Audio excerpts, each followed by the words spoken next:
en disant que j'ai pris des positions qui étaient politiques sur les dernières périodes.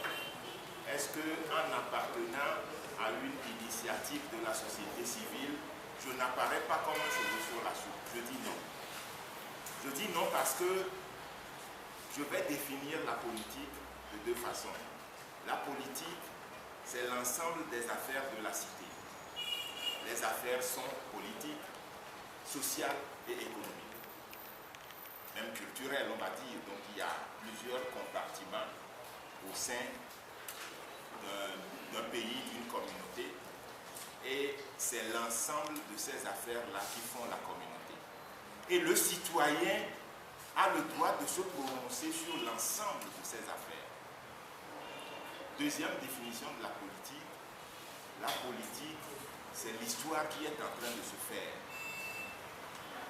Et cette histoire-là, elle est politique, elle est sociale, elle est économique, elle est culturelle. Et tout citoyen a le droit de se mêler de cette histoire-là. La société politique et la société civile sont collées. Elles sont même juxtaposées. La frontière n'est pas étanche. Je pense que la seule différence, parce que j'ai réfléchi sur la question, la seule différence, c'est que tout le monde a le droit de parler de tout, mais à la seule différence que le politique, c'est celui qui cherche à conquérir et à exercer le pouvoir. Voilà toute la nuance. Aujourd'hui, au club de la presse, vous avez parlé politique, mais vous n'êtes pas un politique. À l'instar de Jean-Pierre Fabre ou de Maître Appévon, parce que c'est de la cherche à conquérir et à exercer le pouvoir. Et ils ont des structures à cet effet. L'appel des patriotes est une structure de la société civile, parce que ce n'est pas un parti, et parce qu'en créant cette structure, nous ne lui avons pas assigné la vocation de conquérir et d'exercer le pouvoir. Donc, nous avons pris des positions sur des sujets politiques, nous avons pris des positions sur des sujets sociaux, mais nous n'avons pas pris des positions en estimant ou en voulant nous-mêmes conquérir et exercer le pouvoir. Et par rapport à ça, l'appel des patriotes est de la société civile, et moi-même, je suis de la société civile. Donc, c'est à bon droit que je puisse appartenir avec l'appel des patriotes à cette initiative.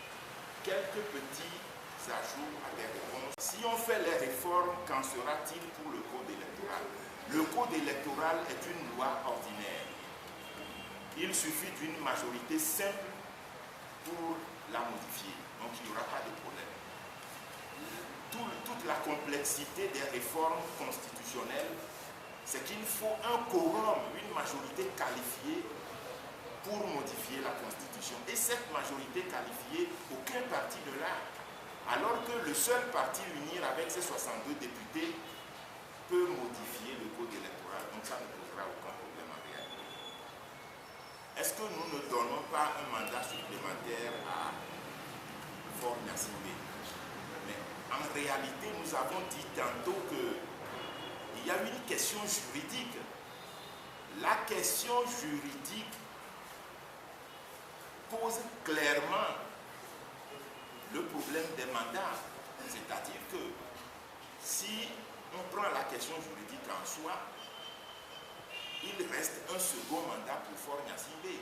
Le mandat de 2005 à 2010 étant frappé par la rétroactivité, c'est-à-dire bouffé, le mandat en cours étant le commencement en réalité, c'est-à-dire que c'est ce mandat qui est le commencement, si on veut dire les choses, puisque le mandat qui est révolu est un mandat qui ne compte pas.